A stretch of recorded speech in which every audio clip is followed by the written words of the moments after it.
So as we can see, School X is located in the Greater Brisbane region, and the emerging issue at School X is below average NAPLAN literacy capabilities in the secondary school, and the focus is to improve the NAPLAN literacy results. There are two urgencies. The first one in 2014, as we can see here, is School X is only 10 years old and needs enrolments to build capacity. The urgency in 2019, which is the current year, becomes the fact that School X has 3 new schools being built around it and within a 10-kilometre radius, and they need to ensure that their results, imperatively NAPLAN, which is the public results, are up to scratch. Because if they're not, why would parents want to send them there instead of a new school, where sometimes at new schools there are new initiatives and new different things to bring students in? As we can see here in 2014, if we look at Year 3 in the reading and writing, they are above the Australian average. In Year 5, again, they are above the Australian average. However, when we look to Year 9 at School X, we can see that these results are below the Australian average, and that here as well, they are below the Australian average in Year 9. This is why it is imperative that the emerging issue is the literacy capabilities in the secondary school. So in this data story, to keep the data consistent, we're going to look at 2 cohorts. So we're going to look at cohort A, which looks at their current data in Year 9 and all the way back to 2015 in Year 5, and cohort B, which is currently in Year 7, and we go all the way back to Year 3. Obviously, the reasons we are looking at the NAPLAN data in 3, 7 and 9 and 3, 5 and 7 is because NAPLAN is only done every second year. So, types of data that will be collected in this data story: NAPLAN scores, bands, PAT-R scores, which will be explained in a moment, WAT scores, which will be explained later on, and variations of data, including averages. So what I think is really important to remember is that the greatest value of a picture is when it forces us to notice what we never expect to see, and that is what I'm hoping by the end of this data story that we'll be able to see, is things that perhaps School X didn't know were there, and that they might be able to use in the future to improve things. So NAPLAN data representation. So NAPLAN looks at both bands and scores, but this is a representation of the bands. So there are 6 bands in each year level. Okay, so they all have 6 bands, which end up being this. So below national mean score, the national mean score, and obviously bands 1, 2, 3, and 4 above that national mean score. Overall, though, from Year 3 all the way up to Year 9, there are 10 overall bands. So the first thing that School X did to improve the NAPLAN results was they didn't necessarily look at the fact that the secondary school were below the NAPLAN results. They just decided to give the entire school the PAT-R testing, which is the Progressive Achievement Test for Reading and Comprehension. As we can see here, Year 5 achieved the average result, and so did Year 3 in Cohort B. So at this stage, they're both achieving the result, but this is what we expected, as in the NAPLAN results, they also achieved what was expected. However, it is interesting to note that just a little bit less than Cohort A and Cohort B did actually achieve below the average. So whilst as an entire cohort they met the average, not quite all of the cohort is actually meeting that average. If we look at the NAPLAN data from 2015, we can see that overall for Cohort A, they do meet the national standard. So you can see the national standard here, and this is what they were achieving for reading and for writing. And the same with Cohort B, they were achieving the national average, which is a really good thing. But again, this is what we expected, as shown in 2014 from the 2013 data. Years 3 and 5 are generally meeting the standards. So overall, in 2015, ACE's PAT-R test did not assist in increasing the 2015 NAPLAN result in either cohort, nor did it assist the public literacy data marketing strategy that School X implemented to hopefully gain enrolments to meet capacity. So comparing the 2016 PAT-R data to 2015, there are some significant differences that are present. Firstly, both cohorts significantly increased their average scores, both scoring 4.4 points above the ACE norm scale score, which is over here. From the data presented, both cohorts increased their literacy capabilities for 2016. So whilst the 2016 ACE PAT-R results were promising, At the beginning of 2017, School X implemented the writing analysis tool, that is the what that was referred to at the beginning of this data story, and the what was developed in conjunction with the ACARA literacy progressions. The aim of the what scale was for a student to be scaled from 0 to 3 on 8 writing elements to determine where students' focus should be in improving their writing, and the idea was that then the teacher would implement those things in a classroom. But as you can probably understand, when you have 30 in a classroom, this can be quite difficult to track what each student needs to fix. So the purpose and goal of this task is to ensure that students are achieving the writing expectations for their year level. With the what, the data is focusing on writing, and the PAT-R data is obviously reading and comprehension. So we now have 2 tests that compare the reading and writing aspects of NAPLAN, which is a good thing because then it's not just focused on reading and it's not just focused on writing, it's an entire literacy capability. So School X's 3-year goal from 2017 to 2019 is for 80% of students to be achieving a score of 20 to 24. That means they're scoring only 2 on 4 of these. So if they're scoring 2 on half and all 3s for the rest, they're scoring 20, which is what we're hoping for. It should also be noted that a 20 to 24 is actually a C standard. So we're not scaling these students from an A to an E. We're just trying to make sure that each student is where they're supposed to be, so that they're achieving the expected standard for that year level. So the first results of the what in 2017 show that in semester 1, cohort A and cohort B had around 30% of students achieving what the school wanted between 20 to 24. However, in semester 2 they showed a great improvement, with cohort A actually achieving 78%, which is almost what the school wanted, and cohort B with 60%. So it showed really, really good improvement in the writing. So if we look at the PAT-R results in 2017, showed that Year 7 scored slightly above the ACER norm scale, whilst cohort A met the ACER norm scale score, but they actually dropped in average from the previous year. So in the previous year they were scoring well above where they should be. Rather, this year they were only scoring slightly above, but it was actually a drop in result overall from the previous year. Year 5 in 2017 scored 5.3 above the ACER norm scale score, which is actually above a Year 6 level. So now the NAPLAN data. The NAPLAN data in 2017, cohort A in Year 7 did not meet the national standard. This is the first time that this cohort, and any cohort that we're looking at, has not achieved the national standard overall. So they are not achieving it in reading or in writing. Cohort B in Year 5 did meet the national standard, which is the same as the NAPLAN results from Year 3. So this is pretty consistent.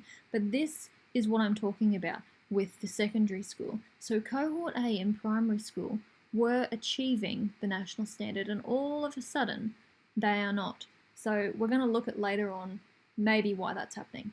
For the purpose of this data story, we're going to look at a cohort summary. So the red is obviously things that need to be improved or they have dropped, and green is things that are good.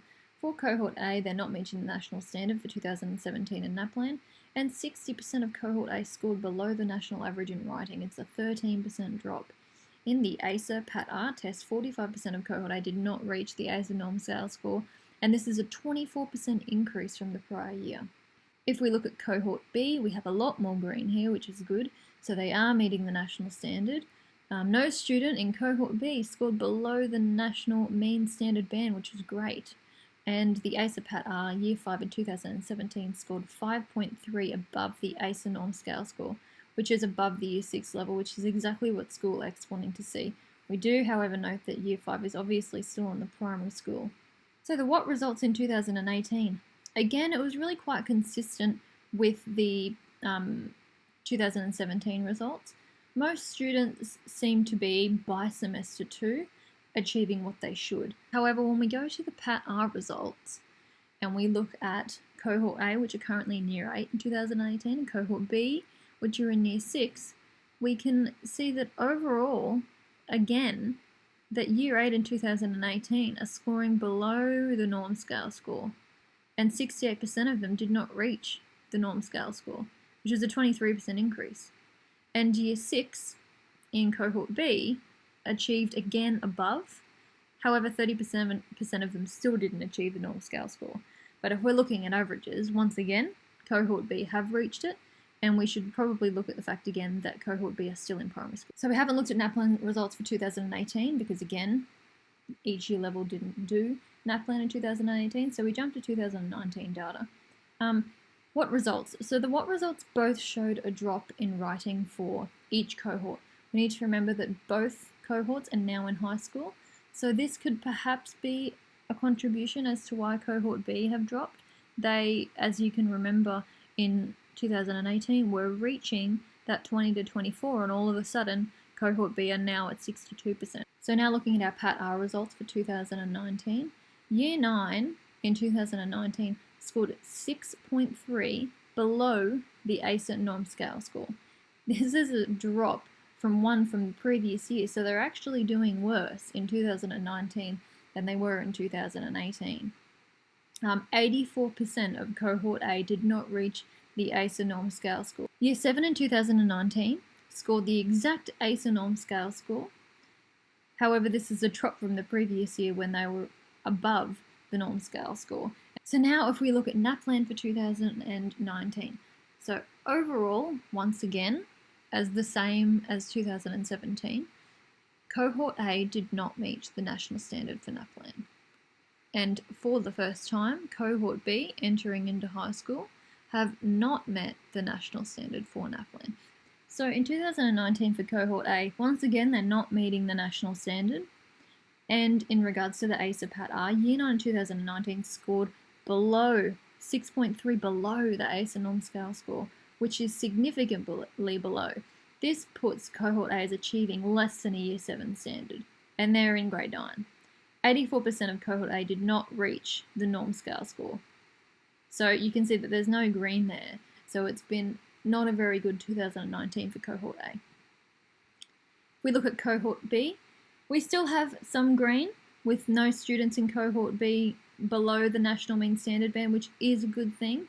And in the ACER, we have Year 7. They did score the norm scale score, unlike cohort A, who didn't when they were in Year 7. However, again, it's all red. There has been some massive decreases, poor results in data for cohort B. So they are not, for the first NAPLAN year, not meeting the national standard. 63% of their cohort is below the national average for reading in 2017, which is an 11% increase.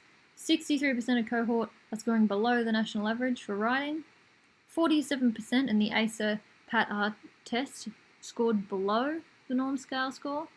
And in the what, they were reaching the 20 to 24, or they were reaching the goal of 80%, but all of a sudden in 2017, they have gone below that.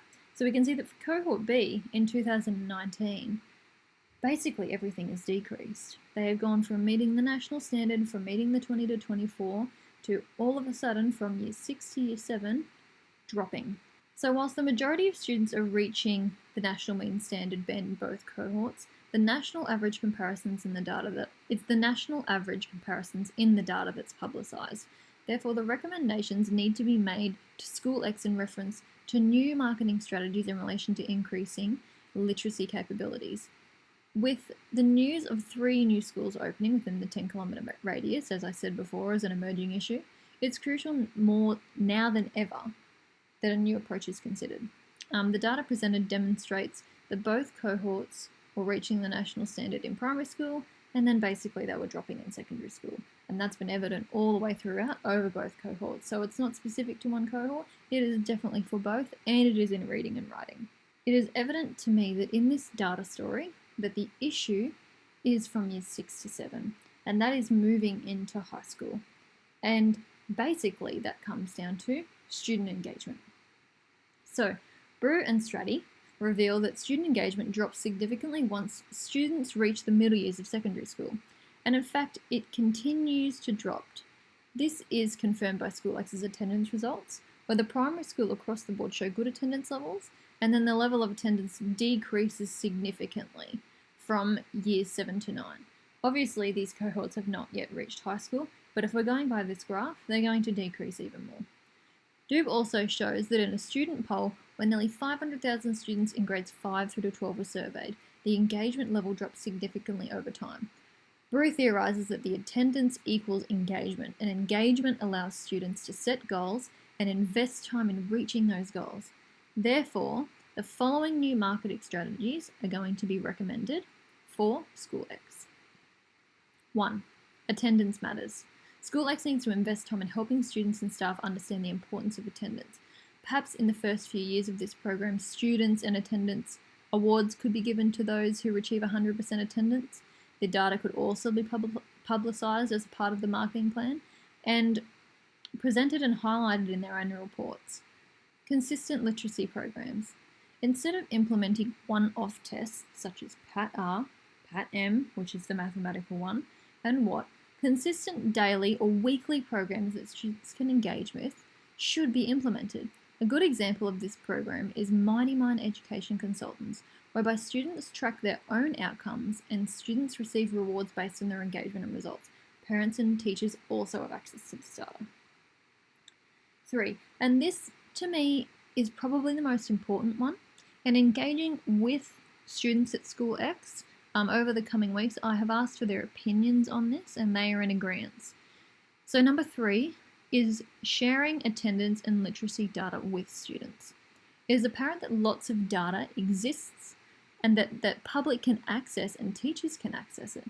However, students do not have a lot of access to their own data apart from report cards. If students could have access to their PAT-R, their WHAT data, their NAPLAN, their everything from year 3, 4, 5 onwards, basically all their history of their data so they can compare how they go over time, maybe, just maybe, their engagement levels would rise. Similarly to students obsessing over how many likes they have in social media or whatever it may be, students are competitive. They definitely are, and that doesn't change. And perhaps if access to student data was more readily available to students, results would improve. On a final note, overall, students need relativity. Students need to find purpose in what they are doing, and availability of this data could assist students in this. If these strategies are implemented and engagement is increased, NAPLAN results will naturally increase, meaning that the public can see School X's dedication to literacy and additionally its commitment to student engagement, which is the key issue here and the reason that the NAPLAN results are dropping in secondary school.